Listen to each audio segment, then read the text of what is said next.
Before this video starts, I'd like to announce that I'm probably going to be taking a massive shit. So a few days ago, I was about to record a Portal 2 video with my friend Kai from Mars Music. Shout out to Mars Music. And I thought, hey, I've played this game way too many times. Maybe I should do a review on it instead of just playing the game. So that's exactly what I did. So the game starts off with Shell, the person you play as, in a room called the Aperture Science Extended Relaxation Center that acts as a kind of tutorial level for the game. Personally, I think it was a really cool way of kind of seamlessly implementing a tutorial into the game to the point where the first few times I played it, I don't think I even realized that it was a tutorial. So anyways, you wake up years in the future to find that the facility is completely broken down, and then Wheatley comes barging through your door, which... FBI, open up! He goes on for about 90 years about bullcrap. It's supposed to teach you how to play the game a bit more, but the only thing he goes over is how to jump and say apple. Say apple. Apple.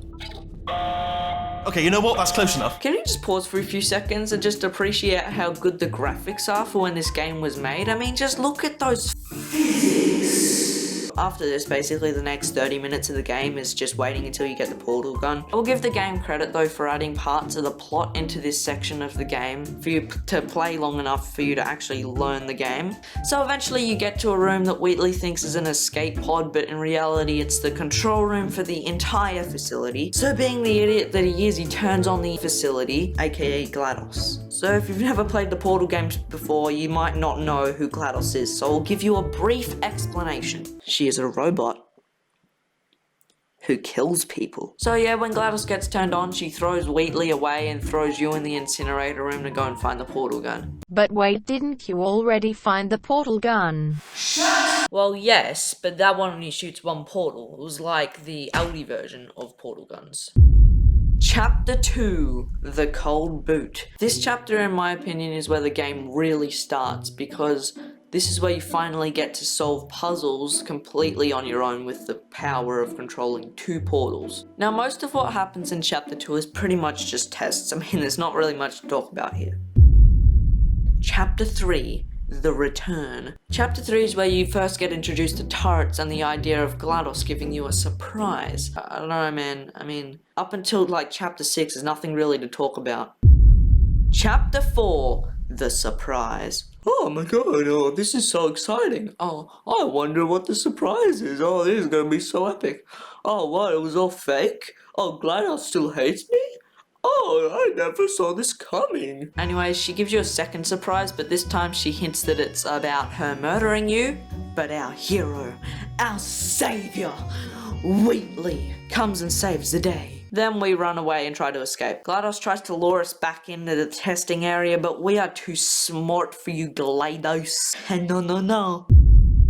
Chapter 5, The Escape. This chapter is probably one of my favourite ones to play through because unlike in Portal 1 where you escape the same fate but you're enclosed in small spaces, this time the game makes you feel like you're really smart solving all of these puzzles. Even though the puzzles themselves are easy, the amount of scale in some of these places just feels so good to solve the puzzles because you shoot a portal on a wall like all the way on the other side of the world and then there's one over there, but it's pretty obvious where you're supposed to shoot the portals, so it's an easy puzzle, but it makes you feel like you're good at it. But the point is this chapter, man, is so epic.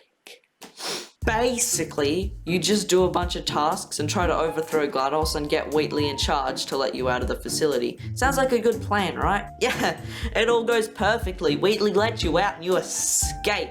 The end! I'm kidding, of course. Wheatley turns GLaDOS into a potato, so they have a stance about it, and Wheatley throws you into a bottomless pit.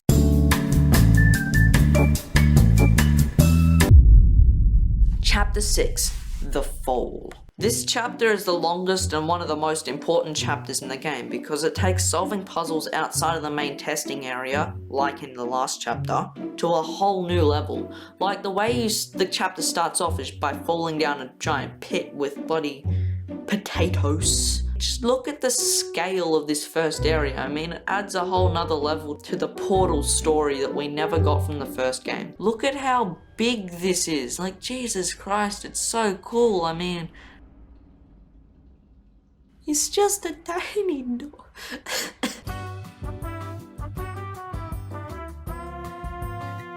I mean, the epic graphics are cool and all, but I mean, what I really want to talk about is Cave Johnson, one of the best characters in the game. We don't really find out much about him in this chapter, except for the fact that he's probably the founder or the boss of Aperture Science, which apparently they started off by selling shower curtains. I mean, how can you go from selling privacy for your dad's hairy ball to making people fly through time and space? This is...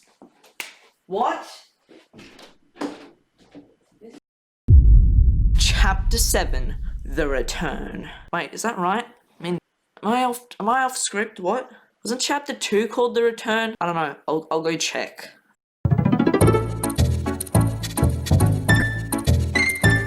So this chapter is exactly the same as the last time, except you get back to the main area of testing, is what I would say if I was a moron. There is so much more to this chapter than the other ones, and sure, on the surface it looks like exactly the same thing as the last chapter, but there's a lot more dialogue that tells us about who the Cave Johnson really is. I mean, just look at the lemon rant. The lemon rant, it's the best rant in the entire game. When life gives you lemons, don't make lemonade. Make life take the lemons back. Get mad! I don't want your damn lemons! What am I supposed to do with these? I mean, the point is, this chapter is where you find out about the characters most in the whole story. We find out that GLaDOS used to be Cave Johnson's assistant, and that he was going to put her in a computer and leave her in charge of Aperture Science. Probably the most important thing about this chapter is the discovery of gels that can make you bounce, run fast, and portable. Not portable, I meant portalable. It's so hard to say. Portalable, how do you say that? So yeah, GLaDOS decides that we should actually try to get out of the facility. Yeah, GLaDOS, it's not like we've been trying to do this literally the entire game! Chapter 8, The Itch. So after you get out of the underground area, you see Wheatley trying to test Turrets' boxes. Guys, this is literally me trying to make a video 6 months ago. Smash like if totally relatable, guys. So like GLaDOS predicted, Wheatley doesn't know what he's doing, so he starts making the entire place self-destruct, and we're gonna have to try to murder him before that happens. This place is self-destructing, you idiot. He says the exact same thing that GLaDOS did in the first part of the game, so it gives you a big surprise, but it's pretty obvious what he's doing compared to how GLaDOS did it. Oh, whoa, an easy test chamber. This is probably pretty easy, because you only have to do the, This is the part where he kills us. This is the part where I kill you. Chapter 9, the part where he kills you. The most ironic thing about this chapter is, apart from the main boss battle, it's pretty easy to beat without dying at all. All the times that Wheatley is actually trying to kill you, it is basically impossible to die unless you're trying to die on purpose.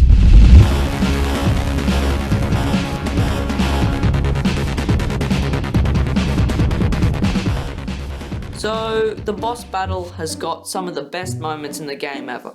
For example, when you go to shoot a portal on the moon. Actually, that's probably the only famous moment from the boss battle. I mean, there are a lot of cool mechanics in this battle, but nothing else well known. Like how you have to trick Wheatley into blowing up a tube with portable gel. Portalable. I gotta remember, it's portalable gel. And then you have to try to use the surface that the gel covered to try and kill Wheatley. So what you have to do is try and trick Wheatley into throwing bombs at you, and then you gotta put a portal under you, and then put a portal behind him, and then it's gotta hit him in the back, or wherever a weak spot is. So when he gets hit, then you end up getting a core that GLaDOS sends you. Then you repeat this process, like, until the end of the boss battle. And then the story of Portal 2 ends.